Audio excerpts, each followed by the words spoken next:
સુરતમાં પિતા પુત્રીના પ્રેમને લાંછન લગાવતી ઘટના સામે આવી છે। સાવકા પિતા અને પાડોશી વૃદ્ધે 12 વર્ષની બાળકી સાથે કુકર્મ આચરતા બાળકીને 7 મહિનાનો ગર્ભ હોવાનું સામે આવ્યું હતું। હાલ તો પોલીસે બંને હવસખોરની ધરપકડ કરી કાયદેસરની કાર્યવાહી હાથ ધરી છે। પોલીસ પાસેથી મળતી માહિતી પ્રમાણે સુરતના કામરેજ વિસ્તારમાં રહેતી અને 2 લગ્ન કરી ચૂકેલી 30 વર્ષીય યુવતી 3 સંતાનો સાથે રહે છે। પ્રથમ પતિથી 12 વર્ષની પુત્રી અને 9 વર્ષનો પુત્ર છે। બીજા પતિથી 6 વર્ષની પુત્રી છે। પ્રથમ પતિ સાથે 2013માં છૂટાછેડા લઈ 2014માં કાપોદ્રા વિસ્તારમાં રહેતા અને રિક્ષા ચલાવતા સંજય તાતેરાવ પાટીલ સાથે લગ્ન વિના જ રહેતી હતી, પરંતુ તેની સાથે ખટરાગ થતા પ્રથમ પતિના બંને સંતાનો અને સંજય થકી જન્મેલી પુત્રીને લઈ 3 વર્ષથી કામરેજ રહેવા જતી રહી હતી।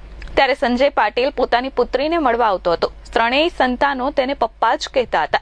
સંજય પોતાની પુત્રી ઉપરાંત આ મહિલાના પ્રથમ પતિ થકી જન્મેલા બંને બાળકોને પણ સાથે જ લઈ જતો અને બીજા દિવસે પરત મૂકી જતો હતો। ગતરોજ 12 વર્ષીય પુત્રીએ પેટમાં દુખાવાની ફરિયાદ કરતા તેને નજીકની હોસ્પિટલમાં લઈ જવાઈ હતી। સોનોગ્રાફી કરવામાં આવતા 12 વર્ષીય બાળકીને 6.5 થી 7 મહિનાનો ગર્ભ હોવાનું બહાર આવતા માતા ચોંકી ગઈ હતી। સગીરાની પૂછપરછ કરતા તેને જણાવ્યું હતું કે પિતા સંજય તેને કાપોદ્રા વિસ્તારમાં લઈ જતા ત્યારે 2 નાના ભાઈ બહેનોને દુકાન પર કંઈક લેવા માટે મોકલી આપી તેની સાથે દુષ્કર્મ આચરતા હતા। આ સિલસિલો છેલ્લા 1.5 વર્ષથી ચાલતો હતો। એટલું જ નહીં, પિતાની પાડોશમાં રહેતા 62 વર્ષીય હીરામણ કિશન સિંઘ પણ ઘર બહાર રમતી હોય ત્યારે તેમના ઘરમાં કોઈકને કોઈક વસ્તુઓના બહાને બોલાવી બળાત્કાર ગુજારતા હતા।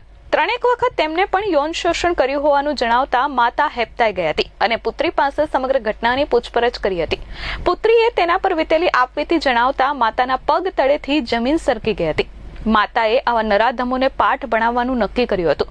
પોતાની 12 વર્ષીય પુત્રીને સાવકા પિતા અને તેના પાડોશમાં રહેતા વૃદ્ધે હવસનો શિકાર બનાવી ગર્ભવતી બનાવી જાનનું જોખમ ઊભું કરતા તે કાપોદ્રા પોલીસ પહોંચી હતી અને હવસખોરો વિરુદ્ધ ફરિયાદ નોંધાવી હતી, જેથી પોલીસે બંનેની ધરપકડ